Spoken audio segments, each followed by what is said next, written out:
407 years ago, our fathers brought forth on this continent a new nation, conceived in liberty and dedicated to the proposition that all men are created equal.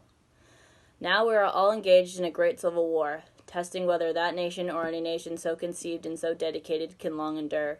We're met on a great battlefield of that war. We have come to dedicate a portion of that field as a final resting place for those who here gave their lives that that nation might live.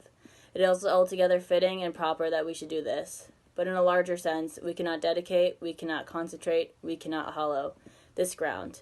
The brave men living and dead who struggled here have consecrated it, far above our poor power to add or detract. The world will little know, nor long remember what we say here, but it can never forget what they did here.